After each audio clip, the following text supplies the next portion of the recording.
So hello good afternoon everyone. आज हम chemistry का चैप्टर 2 करने वाले हैं, केमिकल बॉन्डिंग। आपके ये जो लेक्चर है, ये जो चैप्टर है, उसको हमने 3 लेक्चर पे डिवाइड कर दिया है। ठीक है, पहला लेक्चर इलेक्ट्रोवैलेंट बॉन्ड पे होगा, दूसरा जो है केमिकल बॉन्ड पे होगा, और तीसरा कोऑर्डिनेट बॉन्ड में होगा। वो 3 प्रकार के बॉन्ड है, उस हिसाब से मैंने लेक्चर पे डिवाइड कर दिया है। ठीक है, और इस बार आज हम क्या करने वाले हैं, आज से कहने का मतलब जो भी हम पढ़ रहे हैं, जैसे इलेक्ट्रोवैलेंट बॉन्ड अभी हम लोग पढ़ेंगे। ठीक है, इलेक्ट्रोवैलेंट का सारा चीज खत्म हो जाने के बाद एक सीरीज मैंने इंट्रोड्यूस किया है। ठीक है, होशियार सीरीज बोल के। तो ये होशियार सीरीज में जनरली कितने भी चीजें हैं जो हमने डिस्कस किया है, उसके बेस्ड कोई नॉर्मल सा छोटा मोटा क्वेश्चंस रहेंगे, बेसिक क्वेश्चंस रहेंगे, जो हम लोग एट द एंड डिस्कस करने वाले हैं। ठीक है, और फिर ये पूरा चैप्टर खत्म हो जाने के बाद फिर और 2 सीरीज आपको दिया जाएगा, जिसमें सिर्फ क्या होंगे, क्वेश्चन आंसर ही रहेंगे। ठीक है, इसको हम लोग डिस्कस करेंगे। और फिर आपके बोर्ड्स आने के टाइम ऐसे मल्टीपल सीरीज जो है हम लोग स्टार्ट करने वाले हैं। ठीक है, ताकि कोई भी कोना नहीं छूटेगा। राइट, हम ईच एंड एवरी क्वेश्चंस, जहाँ पर भी ये क्वेश्चंस रहेगा वो मैं लेके आऊँगा। ओके, और वो सारे क्वेश्चंस हम लोग करने वाले, राइट। क्योंकि हमें नहीं पता है बोर्ड में कहाँ से कैसे क्वेश्चंस आएंगे, हम लोग को पूरा सिलेबस पढ़ना होगा। ठीक है, तो उस हिसाब से जो है हम लोग स्टार्ट करने वाले हैं। राइट, तो आज ये पहला सीरीज है, हम लोग देखते हैं आप कर पाओगे कि नहीं। ओके, और फिर जो है सेकेंड सीरीज चालू होगा। राइट, तो फिर हम लोग चालू करते हैं। ठीक है, एक साथ लेक्चर 1। Okay, electrovalent bond. तो देखिए, इलेक्ट्रोवैलेंट बॉन्ड क्या है। पहला, हम लोग ये चैप्टर को इंट्रोडक्शन वे में खत्म स्टार्ट करने वाले हैं। ठीक है, ये आपको मैं भेज दूंगा वर्कशीट। ओके, तो वर्कशीट इन द सेंस वो नोट्स, कंप्लीट नोट्स आप वहाँ से लिख सकते हो। ओके, अभी बस खाली चीज़ों को यहाँ पर ध्यान दीजिए और समझिए क्या है। तो पहला वाला देखिए, N atom is electrically neutral. Okay, तो ये जो एटम होते हैं वो क्या होते हैं, इलेक्ट्रिकली न्यूट्रल होते हैं। मतलब दोनों पॉजिटिव चार्ज और नेगेटिव चार्ज क्या होते हैं, मिल के रहते हैं एटम के अंदर। ओके, तो वो पॉजिटिव और नेगेटिव दोनों एक दूसरे को कैंसिल करके क्या होता है, न्यूट्रल होते हैं। ठीक है, अगर अभी यहाँ से इलेक्ट्रॉन हम निकाल रहे हैं, तब जो है क्या होता है, इलेक्ट्रॉन निकाल जाने की वजह से पॉजिटिव चार्ज बढ़ जाता है। ठीक है, या फिर हम लोग इलेक्ट्रॉन को अगर भर रहे हैं, ठीक है, इलेक्ट्रॉन जो है, जैसे क्लोरीन को इलेक्ट्रॉन मिल रहा है, तो वहां पर क्या होता है, नेगेटिव चार्ज बढ़ जाता है। ठीक है, प्रोटॉन की कमी हो जाती है। राइट, और नेगेटिव चार्ज डेवलप होने लगता है। ठीक है, तो उस हिसाब से फिर हम लोग को क्या मिलता है, ठीक है, हम लोग को क्या मिलेगा, कुछ ऐसे पॉजिटिव या नेगेटिव आयंस मिलेंगे। वैसे तो एटम क्या है, इलेक्ट्रिकली न्यूट्रल है। Okay, like every atom tries to attain the stable electronic configuration of nearest inert gas। सभी एटम का एक क्या होता है, सपना रहता है कि हमें आगे वाले जो जितने भी आपके इनर्ट गैस हैं, ठीक है, उस पे जो है हम लोग को क्या करना है, उसके पास पहुंचना है। सभी एटम का वही जो है थिंकिंग रहता है। राइट, ऑल एवरी एटम्स, ठीक है, they want to attain the nearest electronic configuration of noble gases, right? Then atom attains stable electronic configuration by either losing, gaining or sharing electron। ठीक है, उनके मन में तो आ गया कि हम लोग को क्या करना है, आने वाले जो आपके इनर्ट गैस है, ठीक है, उसको हम लोग को क्या करना है, पास पहुंचना है। तो आप कैसे पहुंचोगे उसके पास, आइदर आप इलेक्ट्रॉन लूज करके पहुंचोगे, या फिर इलेक्ट्रॉन गेन करके पहुंचोगे, या फिर इलेक्ट्रॉन शेयर करके पहुंचोगे। ये 3 रास्ता है आपके पास, इलेक्ट्रॉन पूरी तरीके से दे देना, या इलेक्ट्रॉन पूरी तरीके से ले लेना, या फिर इलेक्ट्रॉन आपस में बांट लेना, शेयर कर लेना। Right, these are the 3 things which you can do to attain the nearest electronic configuration of inert gas, and that atom too। Okay, chemical bond may be defined as the force of attraction between two atoms to maintain stability। Now there is a bond between metals or non-metals, or between two metals or between two non-metals, right? So what chemical bond is, it is defined as a force of attraction between two atoms, ठीक है, between two atom to maintain stability. अगर हम लोग को stability हासिल करना है तो दो एटम्स होंगे या दो बॉन्ड्स होंगे, ठीक है, ये सोच लीजिए दो एटम्स है, राइट। अगर ये दोनों को इसके में एक है और इसके में क्या है 7 इलेक्ट्रॉन्स है, राइट। तो वो क्या करेगा, ये दोनों आपस में मिल जाएंगे, ठीक है, दोनों आपस में मिल जाएंगे और ये एक इलेक्ट्रॉन क्या दे देगा, इसको दे देगा। तो ये भी खुश है और ये भी खुश रहेगा। हाँ, हम लोग को जो है हैप्पीनेस फैलाना है ना, सब जगह। तो दोनों खुश रहेंगे, राइट। ये भी अपना एक इलेक्ट्रॉन दे के खुश, ये एक इलेक्ट्रॉन लेके खुश, right. So when an atom loses or gain electron, it gets converted to a charged particle called ion. तो आपको डिफरेंस पता है एटम और आयंस में, हाँ? तो एटम आयन कब बन जाता है, जब एटम से इलेक्ट्रॉन की कमी हो जाती है या फिर इलेक्ट्रॉन मिल जाता है एटम को, राइट। जब इलेक्ट्रॉन का लूज होता है, जब इलेक्ट्रॉन गेन होता है, तब जो है atom converts into ion, right. और एटम्स आयन में कन्वर्ट हो चुका है। अब दो प्रकार के आयन्स में वो कन्वर्ट हो सकता है, एक है पॉजिटिवली चार्ज और एक है नेगेटिवली चार्ज। पॉजिटिवली चार्ज को क्या बोलते हैं, कैटायंस, और नेगेटिवली चार्ज को क्या बोलते हैं, एनायंस। तो कैटायन कब होगा, when an atom loses electron it get converted to a positively charged particle called cation। Cation हमें कब मिलेगा, वो हमने पहले लेक्चर में भी डिस्कस किया था, ठीक है, पीरियोडिक टेबल पढ़ाते वक्त। तो कैटायन क्या होता है, जब इलेक्ट्रॉन लूज होता है, जैसे सोडियम ने एक इलेक्ट्रॉन अपना लूज किया, मैग्नीशियम ने अपना 2 इलेक्ट्रॉन लूज किया, तो they form a positively charged particle and that is called as what, cation. And when an atom gain electron, जैसे कि क्लोरीन हुआ, फ्लोरीन हुआ, ऑक्सीजन हुआ, वो क्या करते हैं, इलेक्ट्रॉन गेन करते हैं, अपने आसपास जितने भी नोबल गैस है उसके पास पहुंचने के लिए वो इलेक्ट्रॉन गेन करते हैं। तो that is what, that is anion, right, gaining of electron to attain the nearest electronic configuration of inert gas is what, anion, ठीक है। तो losing electron मतलब cation और gaining electron मतलब anion। And the element which easily lose electron and acquire a positively charge are called electropositive elements। जैसे कि sodium, sodium अपना एक इलेक्ट्रॉन दे देता है, ठीक है, सोडियम अपना एक इलेक्ट्रॉन दे देता है, मैग्नीशियम अपना 2 इलेक्ट्रॉन दे देगा, ठीक है, एल्यूमिनियम अपना 3 इलेक्ट्रॉन दे देगा। तो ये सारे जो पॉजिटिव रेडिकल्स होते हैं ना, क्लास 9 में एक बुक में स्टार्टिंग पेज में लिखा है 6 नंबर पेज या कुछ वैसे में है, रेडिकल जो बहुत जरूरी होता है, बार बार मैं बोला था आपको 9th में भी। इससे क्या है, फॉर्मूला बनाने में इजी होता है, ओके। और अभी आपके 5th चैप्टर में बहुत वैल्यू है उसका। 5th चैप्टर जब आप मोल कॉन्सेप्ट पढ़ोगे ना, तब बहुत जरूरी है फॉर्मूला बनाना। अगर आप फॉर्मूला नहीं जानते हो तो अभी से प्रैक्टिस करना सीख जाओ, ठीक है। ये एक पेज है आपके बुक में भी है, ओके, स्टार्टिंग में रेडिकल का पेज होगा जिसमें आपको नेगेटिव रेडिकल्स और पॉजिटिव रेडिकल्स दिया होगा, ओके।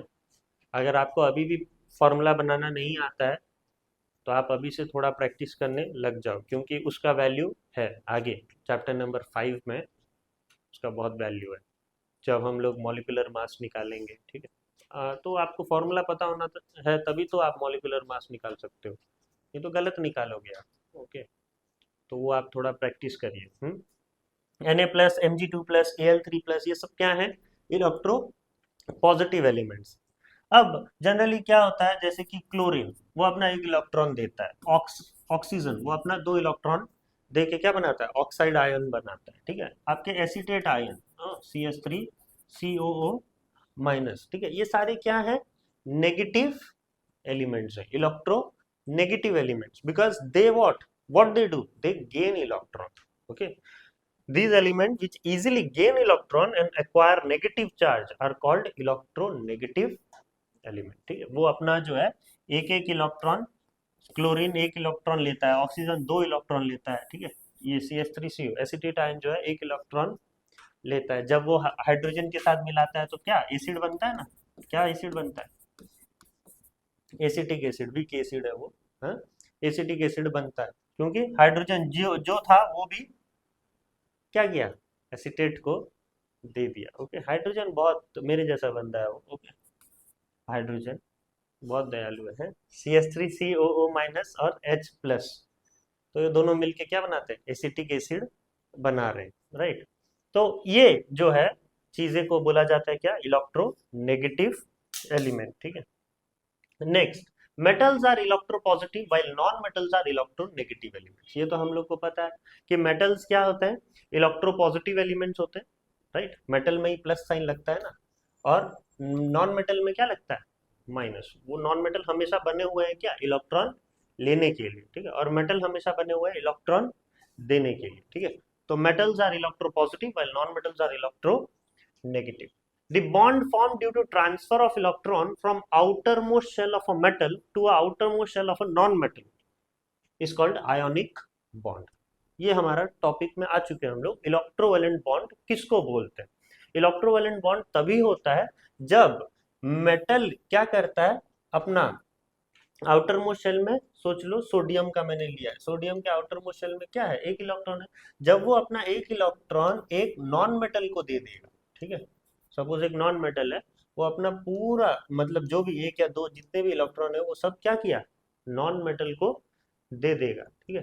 तो ये आपस में ये दोनों क्या बोलेंगे, आपस में क्या बॉन्ड बनाए हुए हैं, आयनिक बॉन्ड। वो शेयर नहीं कर रहे, वो हमेशा के लिए अपना इलेक्ट्रॉन क्या कर रहे हैं, डोनेट कर दे रहे हैं। बाद में फिर वो मांग नहीं रहे कि मुझे दे करके, एक बार दिए तो बस ले जा बोल रहे हैं, राइट। तो आयनिक बॉन्ड वही बॉन्ड होता है where transfer of electron take place, not sharing of electron. Sharing of electron अलग बॉन्ड है, ठीक है। यहाँ पर transfer of electron from outer most shell of a metal, metal के आउटर मोस्ट शेल से इलेक्ट्रॉन जा रहा है कहाँ पर, नॉन मेटल के आउटर मोस्ट शेल में, या फिर वैलेंस शेल बोल सकते हो आप, okay. Electron from outer most shell of a metal to outer most shell of a non metal, और इसको कभी कभी क्या बोलते हैं, इलेक्ट्रोवैलेंट बॉन्ड भी बोलते हैं, ठीक है। आयनिक बॉन्ड या इलेक्ट्रोवैलेंट बॉन्ड दोनों सेम है। अब कितना इलेक्ट्रॉन जा रहा है वो देखना है, एक जा रहा है, दो जा रहा है, तीन जा रहा है, ठीक है, वो देखना है। तो number of electron that an atom of an element loses और gain to form electrovalent bond defines electrovalency. So if I tell you to define what electrovalency is, so what is electrovalency? It is a number of electron that an atom loses or gain। अगर यहाँ पर हम लोग बात कर रहे हैं NaCl का, सोडियम क्लोराइड का, तो सोडियम एक इलेक्ट्रॉन दे रहा है और क्लोरीन एक इलेक्ट्रॉन क्या कर रहा है, ले रहा है। तो दोनों केस में आप देखोगे तो सेम ही होगा ना। तो यहाँ पर इलेक्ट्रोवैलेंसी कितना है, 1 है, क्योंकि नंबर ऑफ इलेक्ट्रॉन्स कितने हो रहे हैं, जा रहे हैं, आ रहे हैं, एक, ठीक है। तो वही इलेक्ट्रोवैलेंसी बोलते हैं, right. Electrovalency is a number of electron that an atom of an element loses और gain to form electrovalent bond, right. वो इलेक्ट्रोवैलेंसी होता है। Next, ionic bond are formed between metals and non metals. दो metals के बीच में form हो नहीं सकते, दो नॉन मेटल के बीच में हम आयनिक बॉन्ड फॉर्म कर नहीं सकते। तो आयनिक बॉन्ड हमेशा क्या होता है, मेटल और नॉन मेटल के बीच में ही हम फॉर्म कर पाते हैं, ठीक है। हाँ, इसके लिए भी कुछ रीजन है, ये जो हम लोग अभी नेक्स्ट पढ़ने वाले हैं। Due to transfer of electron ions are formed which are held by strong electrostatic force of attraction. अब इलेक्ट्रॉन ट्रांसफर नहीं होगा तो वो आयन नहीं बनेगा, ट्रांसफर हो रहा है तभी तो आयन बन रहा है, नहीं तो क्या हुआ, वो पहले से एटम था और वो एटम ही रहता, एटम तो न्यूट्रल है। अब इस ये एटम से न्यू इलेक्ट्रॉन का आना जाना लगा हुआ है, इसीलिए क्या हो रहा है, आयन बन रहा है। एक इलेक्ट्रॉन जा रहा है तो क्या बन रहा है, कैटायन बन रहा है। एक इलेक्ट्रॉन अगर उसको मिल रहा है तो क्या बन रहा है, एनायन में एनायन बन रहा है, ठीक है। तो वही है, इलेक्ट्रॉन ट्रांसफर होने के कारण ही आयन आया केमिस्ट्री में, नहीं तो आयंस नहीं आते। और ये आयंस बन तो गए, अब आयंस को होल्ड करके कौन रख रहा है, एक बहुत ही स्ट्रॉन्ग फोर्स ऑफ अट्रैक्शन, जो बॉन्ड हम लोग बोल रहे हैं, ठीक है। ये बॉन्ड ही होल्ड करके रख रहा है सारे आयंस को। अब ये कंडीशंस क्या है, आयनिक बॉन्ड हम लोग बन तो जाएगा आयनिक बॉन्ड, कंडीशंस क्या है, what are the conditions to form an ionic bond. अब हमने बात किया, देखिए मेटल और नॉन मेटल के बीच में ही आयनिक बॉन्ड होगा, तो ऑब्वियसली आप बोलिए the metal participating in an ionic bond formation should have low ionization potential. वो तो सही बात है, मेटल अगर है, ये आपको जो है याद नहीं करना है, आप खुद समझिए। अगर हम लोग मेटल को ले रहे हैं तो मेटल का आयनाइजेशन पोटेंशियल क्या होगा, लो होगा, क्योंकि ionization potential increases across a period. अगर इंक्रीजेस अक्रॉस अ पीरियड तो नॉन मेटल्स के सबसे ज्यादा क्या होंगे, आयनाइजेशन पोटेंशियल होंगे, और मेटल के सबसे कम। तो जो भी मेटल भाग ले रहा है बॉन्ड बनाने में, ये मेटल का आयनाइजेशन एनर्जी क्या होना चाहिए, कम होना चाहिए, तो कम ही रहेगा। है? वही वो बोलना चाह रहा है, ये एक कंडीशन है, पहला कंडीशन। राइट। दूसरा कंडीशन, जो नॉन मेटल है, ठीक है, जो नॉन मेटल है, वो नॉन मेटल के इलेक्ट्रॉन एफिनिटी बहुत ज्यादा होना चाहिए। वो भी सही बोल रहा है, क्योंकि इलेक्ट्रॉन एफिनिटी भी क्या होता है, इंक्रीजेस अक्रॉस अ पीरियड। तो अगर electron affinity increases across a period, तो नॉन मेटल का ही तो सबसे ज्यादा इलेक्ट्रॉन एफिनिटी होगा, मेटल का तो नहीं होगा। इलेक्ट्रॉन एफिनिटी नॉन मेटल का ज्यादा होगा। तो the non metal participating in an ionic bond formation should have high electron affinity. ये कंडीशन भी समझ में आया। अब जनरली देखिए, मेटल और नॉन मेटल का बात हो रहा है, तो अगर हम दोनों का इलेक्ट्रोनेगेटिविटी डिफरेंस देखें तो बहुत ज्यादा होगा। अगर मैं हाइड्रोजन का बात करूं तो 2.1 कुछ है हाइड्रोजन का इलेक्ट्रोनेगेटिविटी, और वही अगर किसका देखूं मैं, फ्लोरीन का, तो फ्लोरीन का कितना है, 4 है, ठीक है, 4 है ना। तो that is large electronegativity difference रहेगा। Okay.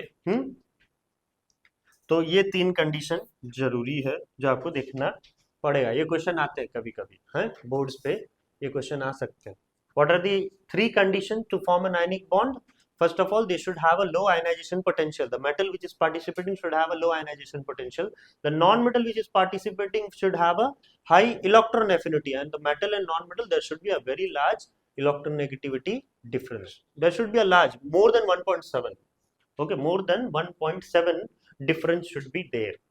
If it is more than 1.7, you can tell it as कि हाँ वो है, लायक है आयनिक बॉन्ड बनाने के लिए। अगर इससे कम है तो फिर वो आयनिक बॉन्ड नहीं बनाएगा, फिर वो कोई और सा बॉन्ड बनाएगा, जो हम आगे पढ़ने वाले हैं। राइट। तो ये 3 कंडीशंस आपको देखना है। तो इस हिसाब से अगर हम लोग बोले तो मेटल सबसे ज्यादा क्या होता है, सबसे ज्यादा ionization potential decreases down a group बोल रहे है ना, डिक्रीजेस डाउन अ ग्रुप। तो यहाँ लास्ट में क्या मिलेगा हमें, सीजियम। फ्रांसियम के बारे में तो पता नहीं हमें, सीजियम। और यहाँ पर सबसे एंड में क्या मिलेगा हमें, फ्लोरीन। राइट। तो ये दोनों के बीच जो बॉन्ड बनेगा ये बहुत ही ज्यादा आयनिक नेचर का होगा, वो बोल रहा है। ठीक है। क्योंकि हम जनरली क्या है, पीरियोडिक टेबल के पूरे नीचे आ चुके हैं ग्रुप 1 के, और जो ग्रुप 17 है इसका पूरा टॉप में हम लोग, तो there will be a very large electronegativity difference. Right. And if there is a large electronegativity difference, ये कितना है देखिए, 0.7 है। राइट। और ये कितना है, 4.0 4.2 ऐसा कुछ है इलेक्ट्रोनेगेटिविटी डिफरेंस। तो काफी ज्यादा है ना इलेक्ट्रोनेगेटिव डिफरेंस। तो यही एक कंपाउंड है जिसके आयनिक नेचर बहुत ही ज्यादा स्ट्रांग होंगे। इससे और ज्यादा स्ट्रांग किसी का हो नहीं सकता। अगर होगा भी तो फ्रेंशियम का हो सकता है, लेकिन इसके बारे में हमें पता नहीं है। ठीक है। और वो तो आगे चल के हमें पता चलेगा भी नहीं कि कौन जो है रेडियो एक्टिव चीजों के साथ खेलेगा। कोई साइंटिस्ट नहीं खेल पाएगा ना रेडियो एक्टिव सब्सटेंसेस का। तो caesium fluoride is the most ionic compound. समझ में आया आपको? The ionic compound are stable because the electrostatic force of attraction between opposite charges is much higher. Ionic compounds क्यों स्टेबल होते हैं, जैसे कि अभी सीजियम और फ्लोराइड में क्यों इतना स्टेबल है, क्योंकि दोनों के बीच में जो इलेक्ट्रोस्टैटिक फोर्स ऑफ अट्रैक्शन है वो बहुत ज्यादा है। वही रीजन है। अगर एक सवाल आया कि why ionic compounds are so much stable, right, are much stable, तो आपका आंसर क्या होना चाहिए, क्योंकि उसके इलेक्ट्रोस्टैटिक फोर्स ऑफ अट्रैक्शन बहुत ज्यादा है। इतना लार्ज इलेक्ट्रोनेगेटिविटी डिफरेंस होने के बाद भी वो क्या करते हैं, अपने आप को जकड़ के रखते हैं। तो इसमें मतलब उनका बॉन्ड क्या है, बहुत ज्यादा स्ट्रांग है।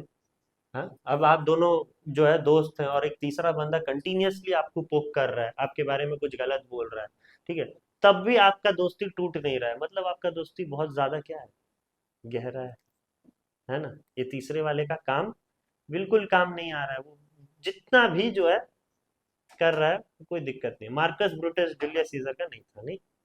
हाँ? कहाँ चले गए, इंग्लिश में चले गए। Some example of ionic compounds are sodium chloride, magnesium chloride, calcium oxide, potassium bromide, calcium chloride, ये सारे क्या है? Examples of ionic compound. कैसे एग्जाम्पल्स ऑफ आयनिक कंपाउंड है वो मैं आपको बताता हूँ। देखिए, अगर सपोज मैं लिया, ओके सॉरी,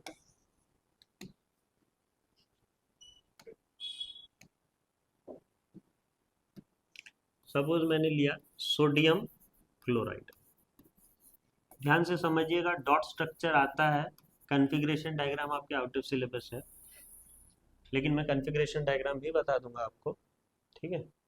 सोडियम क्लोराइड, इसका फॉर्मूला क्या है? देखिए, सोडियम है Na प्लस और क्लोराइड है Cl माइनस, ठीक है। तो इससे बनता है क्या? NaCl।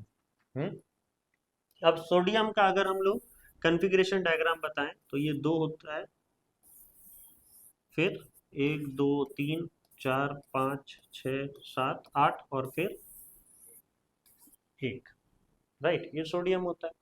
और अगर क्लोराइड का देखें तो 2 1 2 3 4 5 6 7 8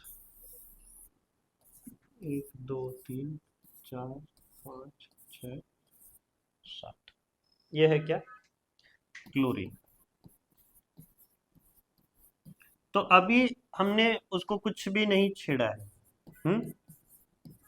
ये दोनों क्या है? एटम्स ही है, ठीक है, दोनों जो है एटम्स है। अब ये जो है बहुत ही ज्यादा अचपला है, अचपला इन द सेंस बहुत ज्यादा जो है उसको रिएक्शन में भाग लेना ही है, क्योंकि वो बेचारा क्या है, इसके पास एक इलेक्ट्रॉन है, तो वो एक इलेक्ट्रॉन देना चाहता है, अगर एक इलेक्ट्रॉन दे देगा तो फिर वो शांत रहेगा, है ना। और ये भी बहुत ज्यादा क्या है? एक्टिव है, ये भी बहुत ज्यादा एक्टिव है, क्योंकि उसको एक इलेक्ट्रॉन चाहिए है, अगर उसको एक इलेक्ट्रॉन मिल जाता है तो वो खुश रहेगा। तो अगर मैं यहां पर बताऊं सोडियम एटम और सोडियम आयन के बीच में अगर मैं डिफरेंस बताऊं तो क्या होगा? सोडियम एटम और सोडियम आयन के बीच में, तो ये तो सॉरी, ये तो एक्टिव होंगे, हमेशा जो है इलेक्ट्रॉन लूज होने का उनका दिमाग में रहेगा। और सोडियम आयन क्या है? वो लूज कर चुके हैं, ठीक है, अब वो स्टेबल हो चुके हैं, तो वो अब क्या होंगे? आपकी तरह इनएक्टिव होंगे, है ना। और सोडियम एटम क्या होगा? एक्टिव होगा। इसके आउटर मोस्ट शेल्स क्या होंगे? इनकम्प्लीट होगा, लेकिन इसके आउटर मोस्ट शेल्स क्या होगा? कंप्लीट होगा। अब वो क्या है? कंप्लीट है, ठीक है, स्टेबल है, तो वो क्या होगा? नॉन पॉइजनस होगा, इसके टॉक्सिसिटी क्या होगी? Non poisonous. और ये क्या होगा? पॉइजनस होगा, ठीक है, ये पॉइजनस होगा। और भी बहुत सारे डिफरेंस मैंने लिखा है यहाँ पर, देखिए उनका कलर, सोडियम एटम का क्या होगा?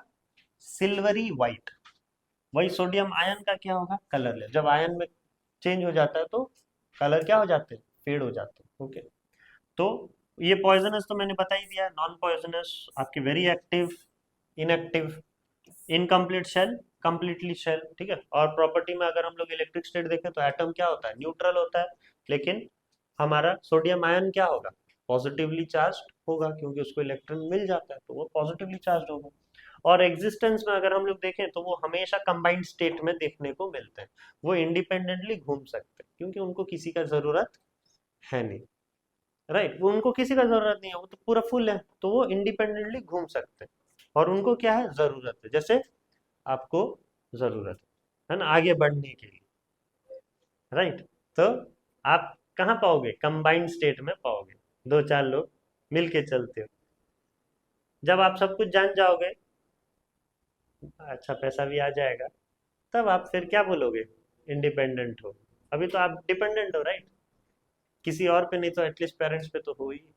हम्म तो आप अभी एटम हो, आयन बनो आप, ठीक है, आगे चल के। तो वही क्लोराइड एटम और क्लोराइड आयन देखेंगे तो वही डिफरेंस आपको देखने को मिलेगा, बस कलर चेंज होगा। क्लोरीन का क्या कलर होगा? येलोइश ग्रीन, और आयन क्या हो जाएंगे फिर? कलरलेस। तो अभी यहाँ पर ध्यान दीजिएगा, ये वाला ये तो मैंने बनाया हुआ है क्या, इलेक्ट्रॉनिक कॉन्फ़िगरेशन डायग्राम। इससे एक इलेक्ट्रॉन क्या चला जाएगा, इधर चला जाएगा। ठीक है, एक इलेक्ट्रॉन इधर चला गया। तो अब देखिएगा, एक इलेक्ट्रॉन इधर चले जाने के बाद हम लोग बनाएंगे क्या, डॉट स्ट्रक्चर। ये आपके सिलेबस में डॉट स्ट्रक्चर, सोडियम लिखना। डॉट स्ट्रक्चर में क्या होता है, आउटर मोस्ट शेल में जो है इलेक्ट्रॉन, उसको बस आप एक डॉट से सिग्निफाई कर दीजिए। ठीक है, तो मैंने सिग्निफाई कर दिया है। अब क्लोरीन में कितने इलेक्ट्रॉन है, 7, तो ऐसे 7 डॉट दे दीजिएगा। क्लियर। और ये एक इलेक्ट्रॉन जा रहा है, ऐसा दिखा दीजिएगा, और यहाँ पर दे दीजिएगा क्या, क्रॉस। ठीक है, यहाँ पर दे दीजिएगा क्रॉस। और ये बन गया क्या आपका डॉट स्ट्रक्चर, किसका, सोडियम क्लोराइड का। अगर मैं मैग्नीशियम क्लोराइड का डॉट स्ट्रक्चर बनाऊं तो कैसा होगा,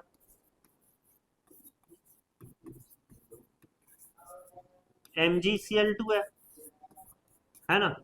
तो ये सोच लीजिए Mg है, और ये किसके साथ बनाएगा,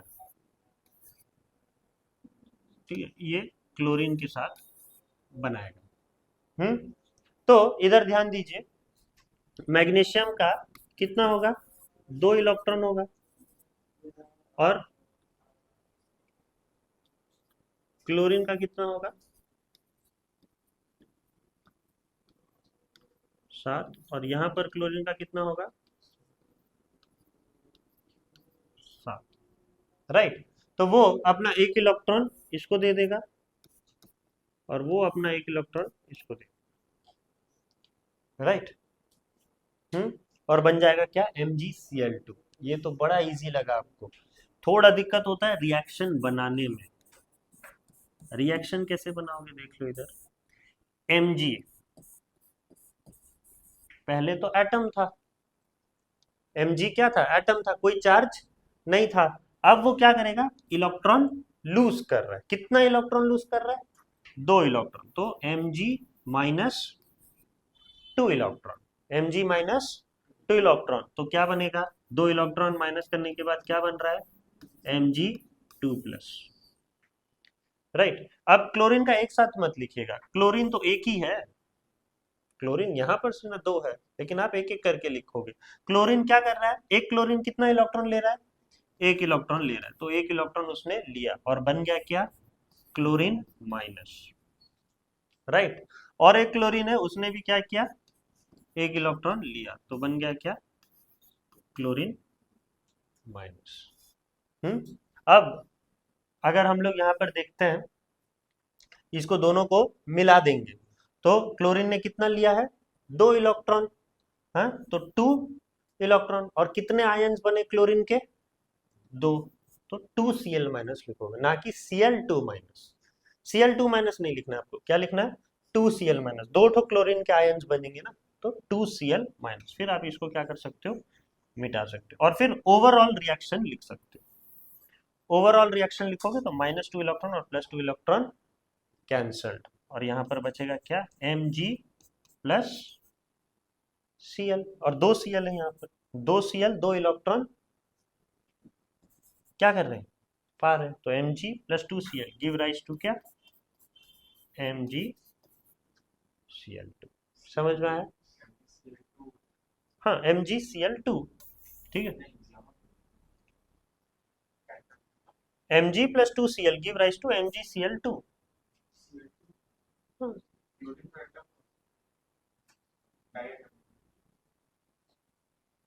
ठीक है, वो MgCl2। Okay, Mg plus 2Cl will give rise to MgCl2। ये आपका क्या है, रिएक्शन है। राइट, आप क्या बोल रहे हो,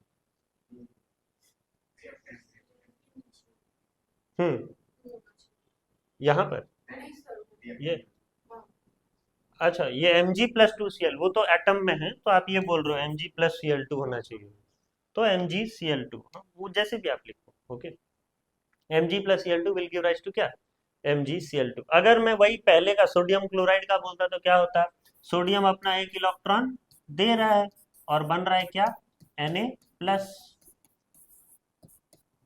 Cl अपना एक इलेक्ट्रॉन ले रहा है, तो बन रहा है क्या, Cl माइनस, और फिर दोनों का रिएक्शन हो रहा है तो वो दोनों कट जा रहा है, और Na प्लस Cl, तो क्या दे रहा है, NaCl। तो ये रिएक्शन लिखना बहुत जरूरी है, कभी कभी आता है, हाँ, राइट। तो वैसे आप भी जो है क्वेश्चंस करके लाइएगा, कल एल्यूमिनियम क्लोराइड का करके आइएगा। ओके, एल्यूमिनियम क्लोराइड,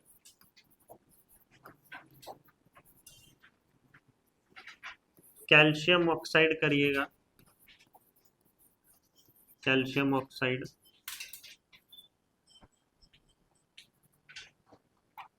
और आप करिएगा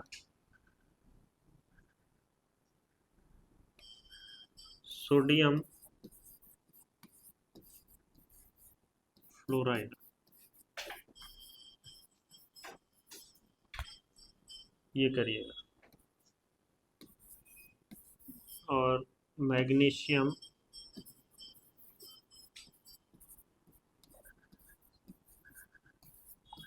ऑक्साइड करिएगा।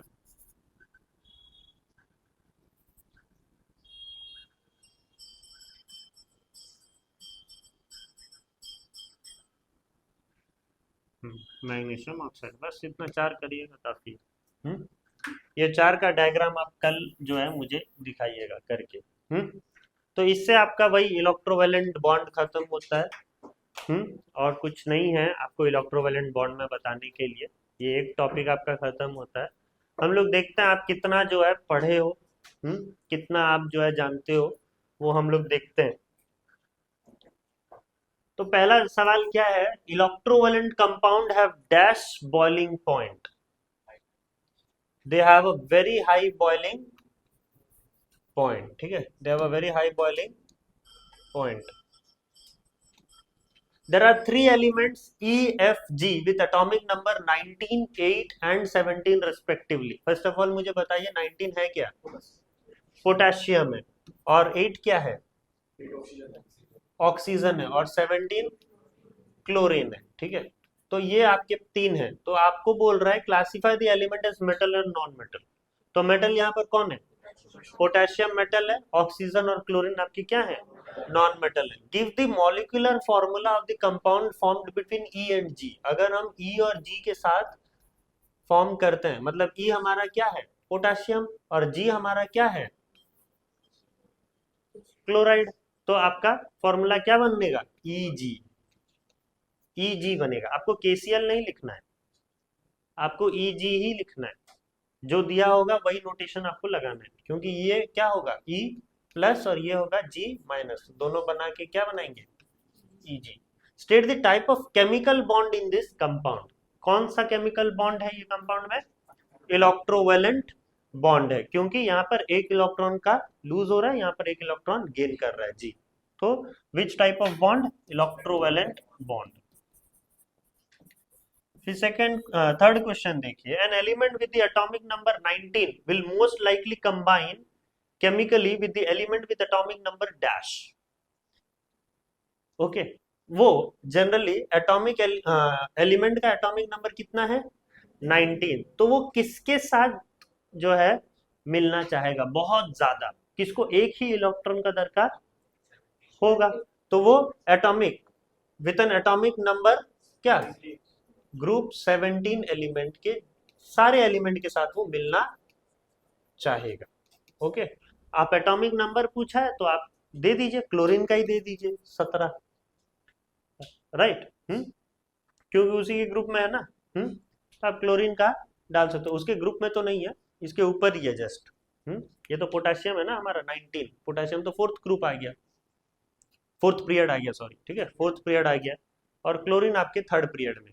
तो आप क्लोरीन और पोटेशियम का अच्छा बनेगा, और सारे ग्रुप 17 के सारे एलिमेंट्स के साथ उसका अच्छा बनेगा, क्योंकि उनको एक इलेक्ट्रॉन का जरूरत है और उनको एक इलेक्ट्रॉन अपना देना है, ठीक है।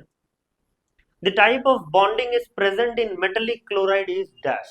metallic chloride में कौन सा प्रकार का बॉन्ड आपको देखने को मिलेगा, ऑब्वियसली आयोनिक बॉन्ड आपको देखने को मिलेगा, क्योंकि क्लोराइड के साथ मेटल ही मिल रहे हैं, मतलब मेटल और नॉन मेटल का ही जोड़ हो रहा है। राइट। तो मेटेलिक क्लोराइड में आपको हमेशा आयनिक बॉन्ड देखने को मिलेगा। An ion formed by the lose of electron from the neutral atom, क्या होगा इसका आंसर? इलेक्ट्रॉन लूज अगर कर रहा है तो वो क्या बनाएगा, कौन सा आयन, ये सॉरी कौन सा ion, cation, right. An ion formed by gain of electron, तो वो होगा anion. The electron present in the outer most shell of an atom is called क्या? वैलेंस इलेक्ट्रॉन, ठीक है, इलेक्ट्रॉन प्रेजेंट बोल रहा है, तो इलेक्ट्रॉन क्या होगा, वैलेंस इलेक्ट्रॉन, और ये शेल को क्या बोलेंगे, वैलेंस शेल।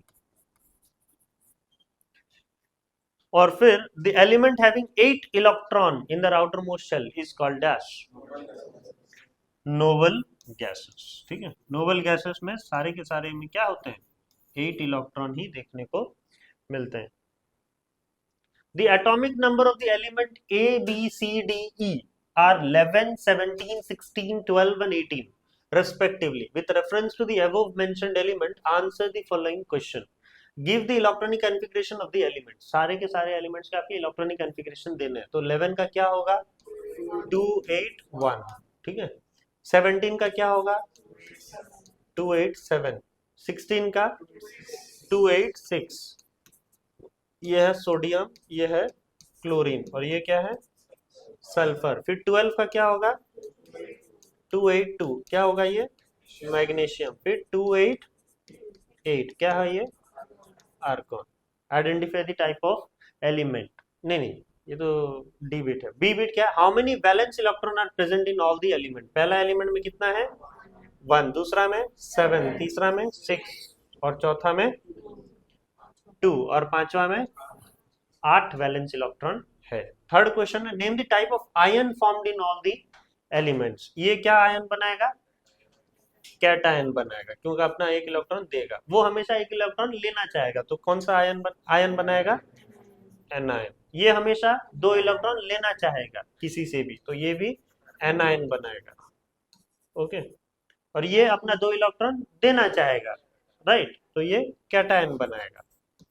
और ये हमेशा कुछ ही नहीं बनाएगा, वो शांत बंदा है, वो न्यूट्रल रहेगा, ये आयन ही नहीं बनाएगा। Identify the type of element. Type of element अगर आपको आइडेंटिफाई करना है तो आप ये सोचते हो कि आपको नाम बोलना है, नहीं। Identify the type of element अगर बोला है तो आपको बताना है ये मेटल है या नॉन मेटल, ओके।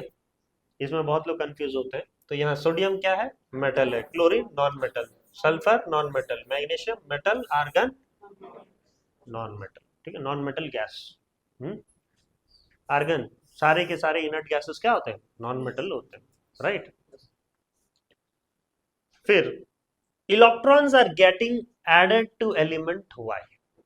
इलेक्ट्रॉन जो है वाई पे क्या हो रहा है ऐड हो रहा है, तो इज वाई गेटिंग ऑक्सीडाइज्ड और रिड्यूस्ड, ठीक है। वाई क्या हो रहा है ऑक्सीडाइज हो रहा है या रिड्यूस हो रहा है, ऐड होने से क्या होता है इलेक्ट्रॉन रिड्यूस हो रहा है, ठीक है। What charge will Y have after the addition of electron, what charge negative charge, ठीक है। इलेक्ट्रॉन आप क्लोरीन का एग्जांपल ले लो, बेस्ट रहेगा। क्लोरीन में एक इलेक्ट्रॉन देने से क्या होता है Cl माइनस होता है, नेगेटिव चार्ज होता है, और चीजें क्या हो रहा है रिड्यूस हो रहा है ना। तो वो जो है आपका क्या है सीरीज था, जो थोड़ा बहुत मैंने आज पहला है करके थोड़ा इजी रखा हुआ था, वो दिन पे दिन क्या होगा थोड़ा हार्ड होते जाएगा, थोड़ा डिफिकल्ट होते जाएगा, लेकिन ऑन टॉपिक ही होगा। तो that was your first lecture on electrovalent bond. Hope आपको समझ में आया होगा। नेक्स्ट हम लोग लेक्चर में मिलेंगे, दैट विल बी क्या covalent bond, right. Thank you so much.